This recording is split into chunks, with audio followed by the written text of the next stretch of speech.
Welcome to the TCO Method, the only show focused on helping you massively increase your net operating income. I am Andy McQuade, and thank you again for tuning in to this 6th episode of the TCO Method podcast.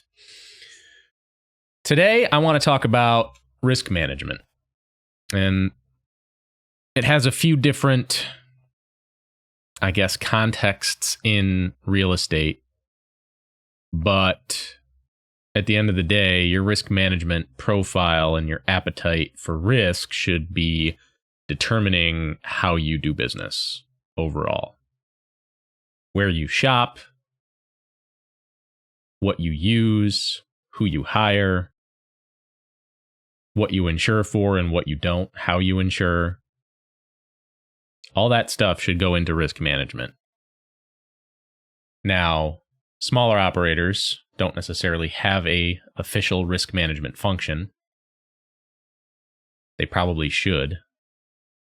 In a perfect world where you've got a mature org that is looking to do better, your risk management should be a job in and of itself, but it should also be something where it's coordinated with other parts of your operations at the top level. Procurement, compliance, executive suite, all of them should have something to do with risk management.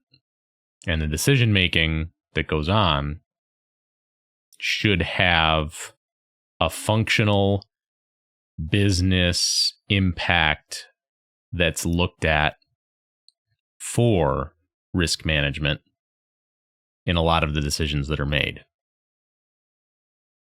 The downside is that there's so much technical stuff that can go into risk management that it becomes daunting. You get somebody who comes in who's an expert at insurance and risk management, and there's a part of it in the cost avoidance bucket that isn't necessarily going to work as well as it should, because there are products and services and practices in operations that happen that can negatively or positively impact your risk management profile at your business, right? So an insurance underwriter, for example, and I've had a couple of them approach me about the TCO method, not the podcast, the actual consulting service that I do through my consulting firm.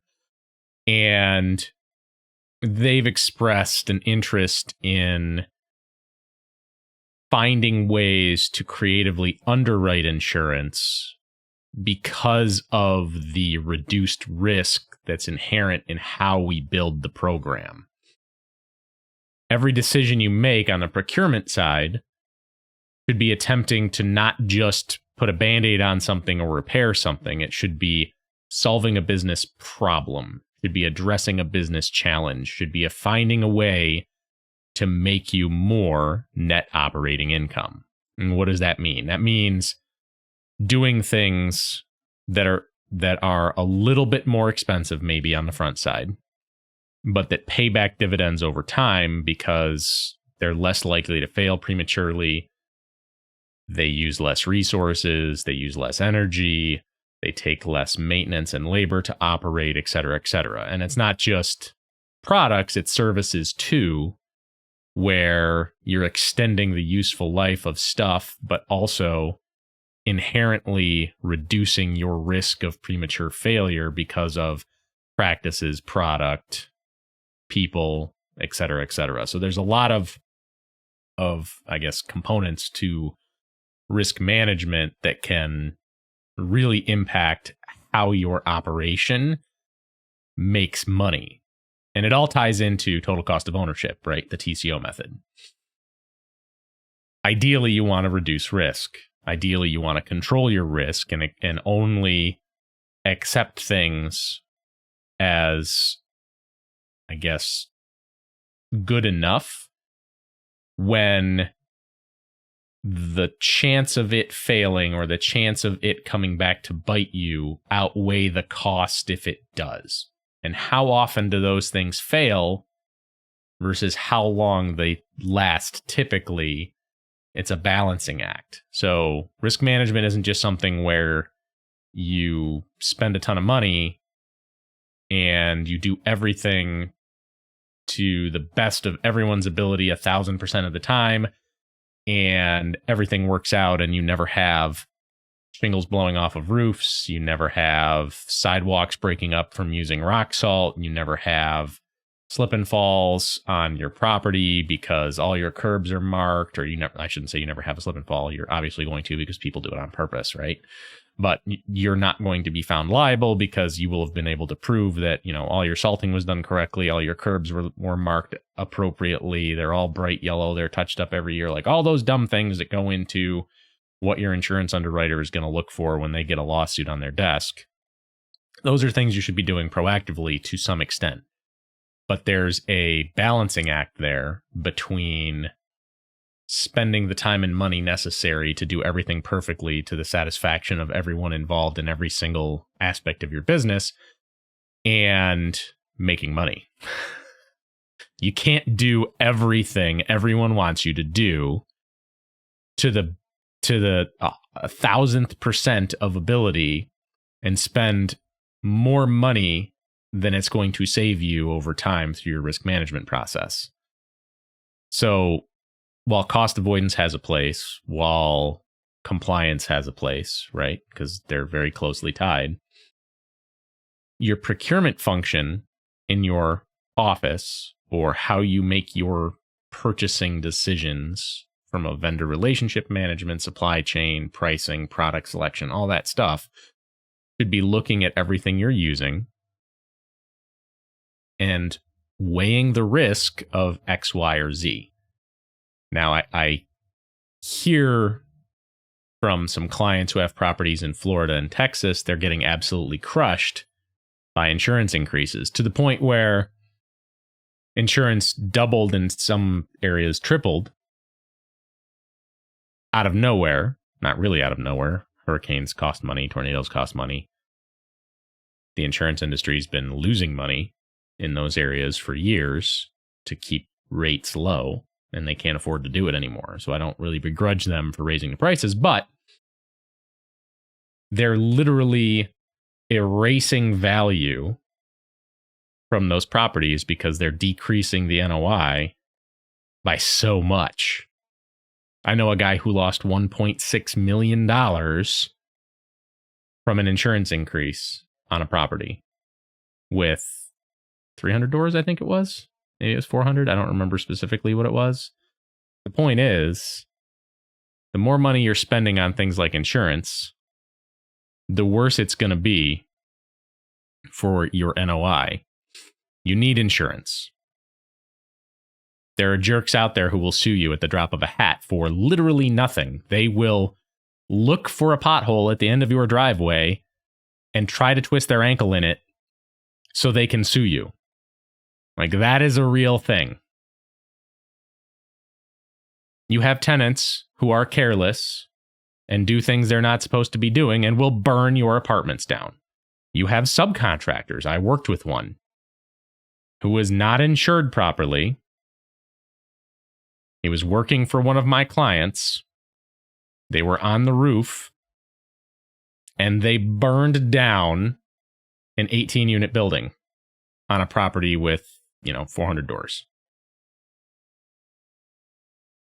The property manager, my client, had to put all those families up in a hotel after they took them over from the Red Cross, who gave them a place immediately the night before.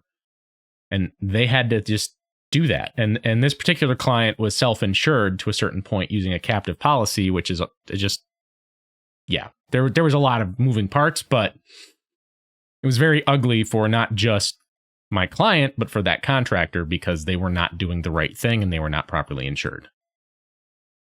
So the moral of the story is, you have to weigh your insurance cost against your risk. And then there are things you can do that will reduce your risk profile, and maybe with some creative underwriting, they can save you some money.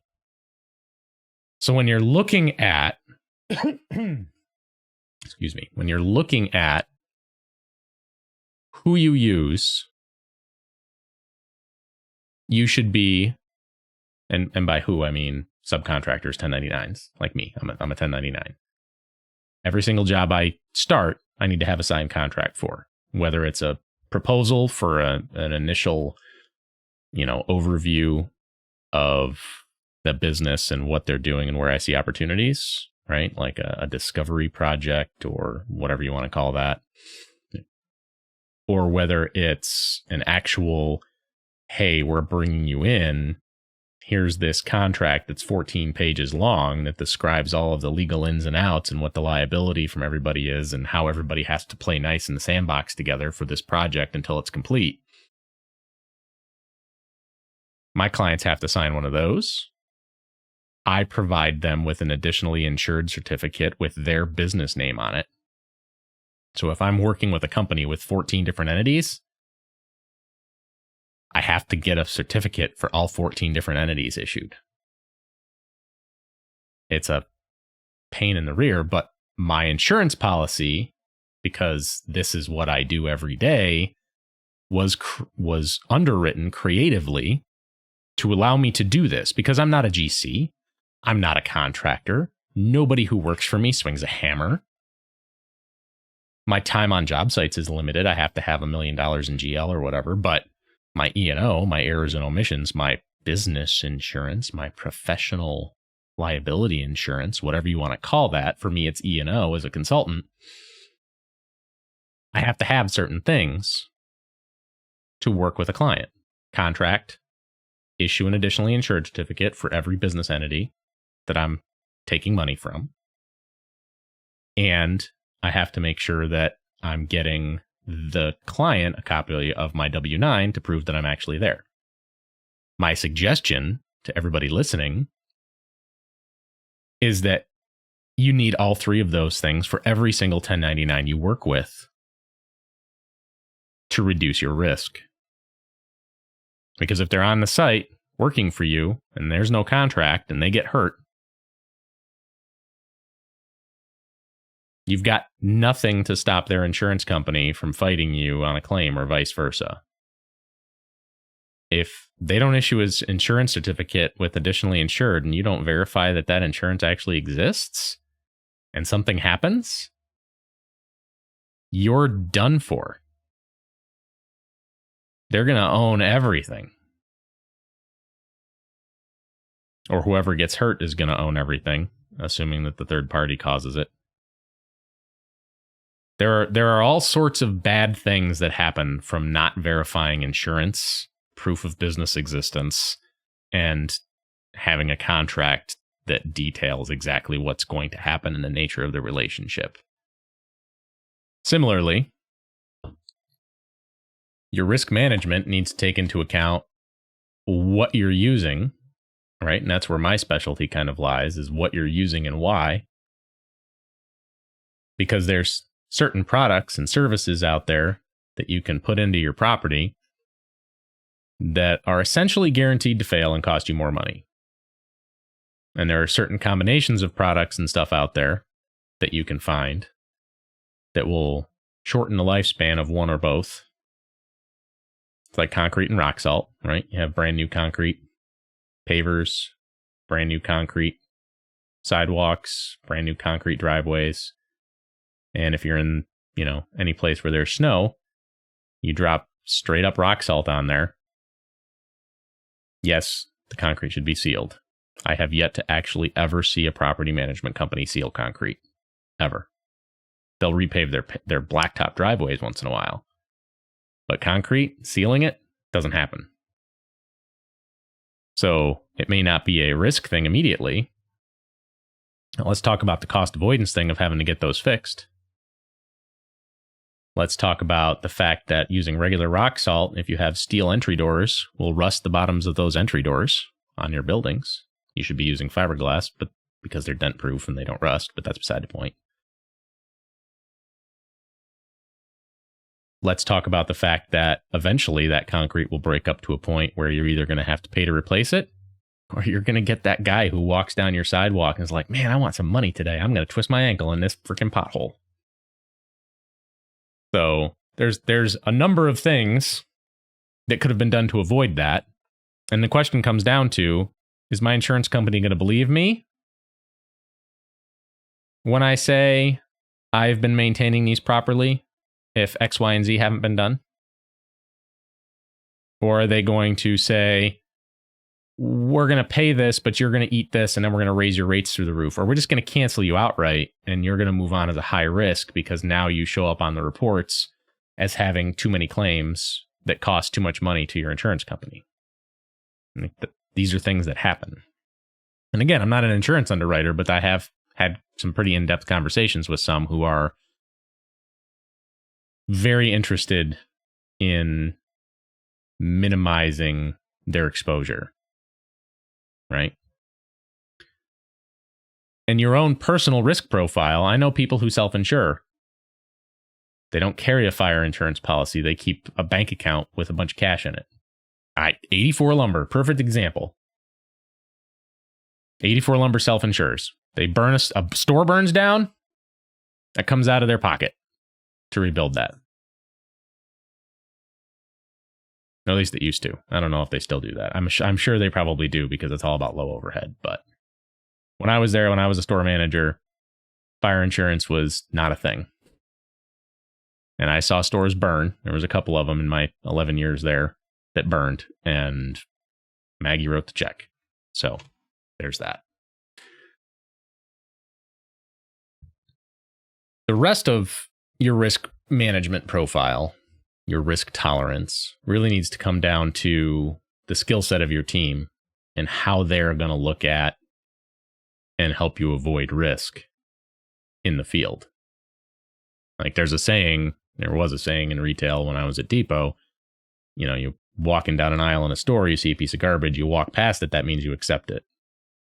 Well, are your team members at your properties, your maintenance guys, your leasing agents, your property manager themselves, are they looking for exposure, looking for things that can fail or that will fail and cost you money?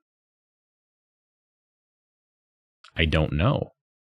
They probably should be. Up here in New York, it's been law now to use 10-year sealed lithium battery smoke detectors in every single apartment for, I think, since 2019, the law was passed, and then they delayed it until like 2020 or 2021. But anyway, it's been in effect now for a few years.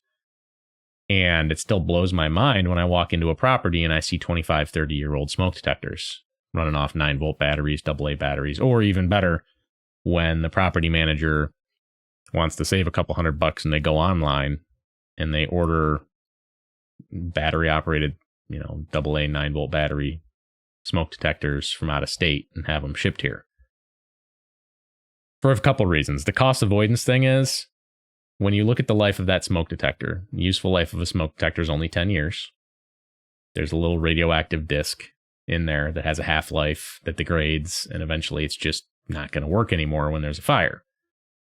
The speaker will work, right? You'll push the button. It'll say, hey, the battery's here. I'm going to beep. But when there's actually smoke, that radioactive isotope doesn't do what it needs to do to trigger the alarm. So anyway, you have these 10-year lifespan units, regardless of whether they're battery operated or 10-year sealed. And over that 10 years, do you think it's cheaper to buy a $10 smoke detector and then change a battery every 6 months to a year and have a guy in the unit testing it all the time at your expense, with the risk that your tenants are going to pull the batteries out and put them in their kids' toys? Or is it cheaper to put a unit in that's just going to crap out in 10 years, where you don't really need to do anything to it because it's going to start beeping incessantly when the battery dies, and you will get a phone call from a cranky tenant who wants that thing gone? Like, which one costs you more over the life, right? It's going to cost you the same to install a new one of either kind into a unit, except for the purchase price at the beginning. So you got a $10 unit and a $20 unit. By the time 10 years goes by, that $10 unit is going to cost you 4 times what the $20 unit cost you because of labor and batteries. And if you're a landlord that's putting it on your tenant to buy, replace, maintain, and test batteries for your smoke detectors, I want some of what you're smoking if you think that's happening. Because it's got to be good. Nobody cares about your stupid smoke detector. If they have renter's insurance, it's considered a fixture required by code in your property, and you're going to own the liability if that thing doesn't work. Good luck. And you're not going to win that conversation with your insurance underwriter either. So yeah.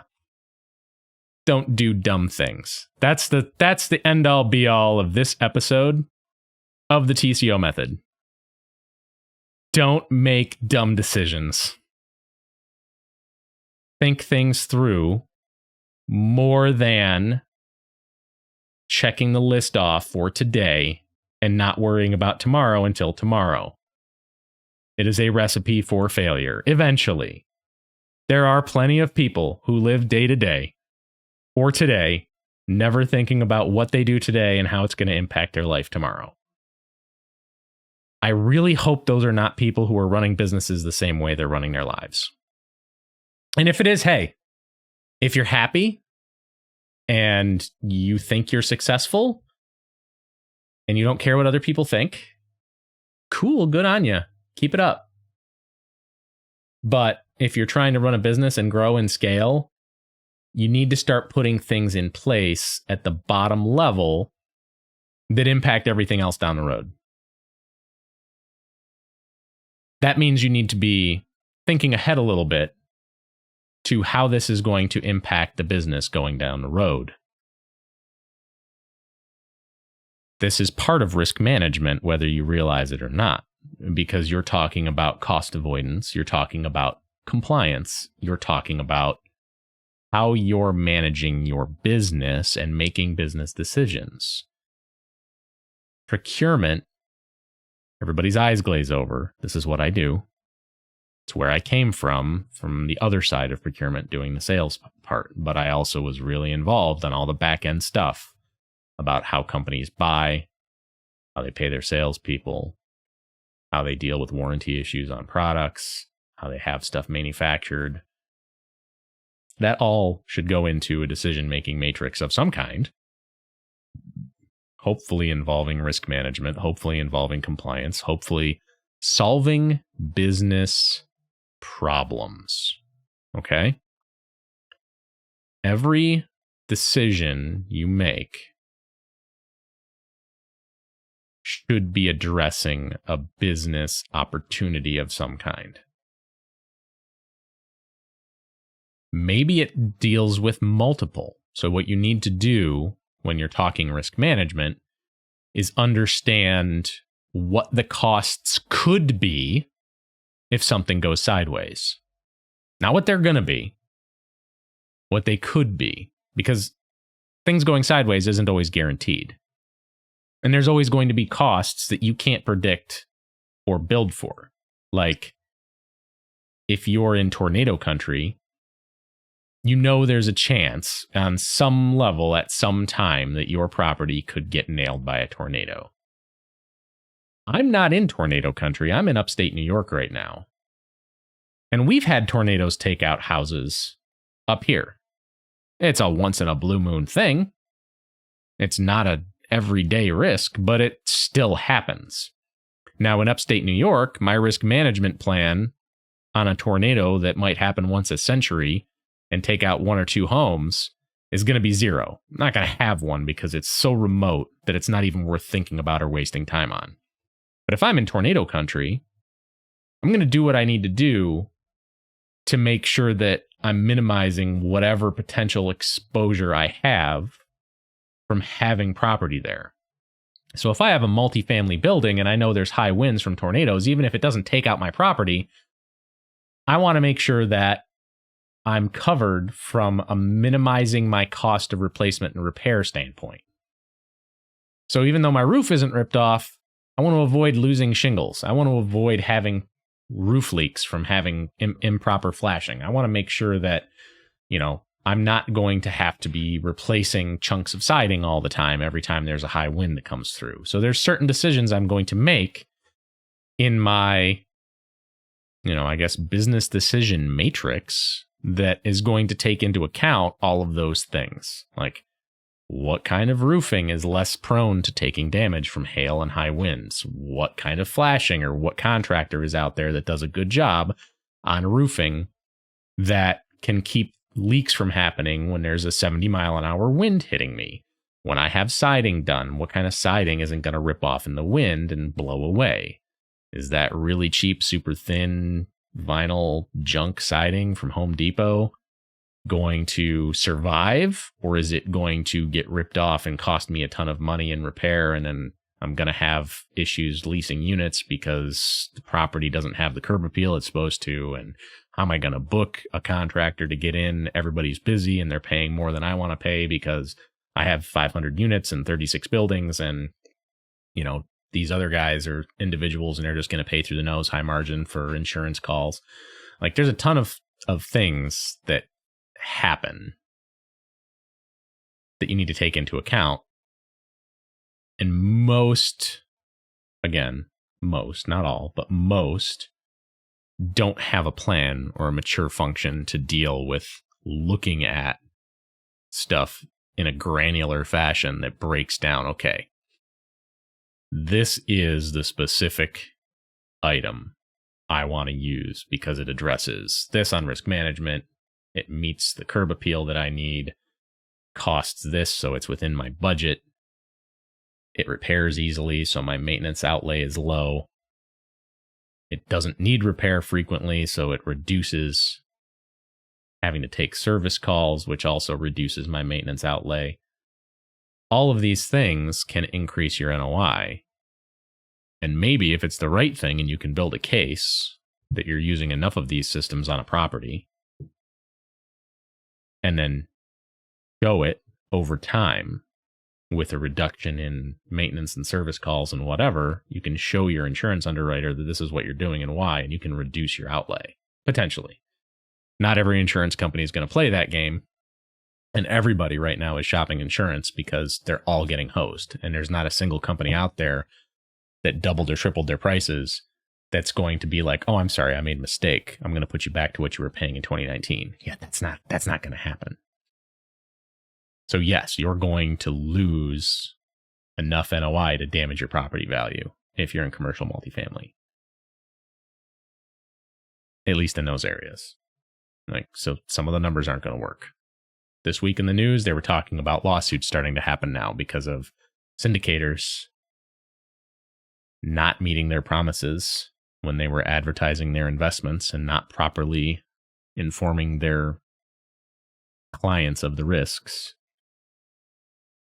And it's going to get real ugly for those people real fast if this first set of lawsuits goes through and doesn't get shot down on a technicality.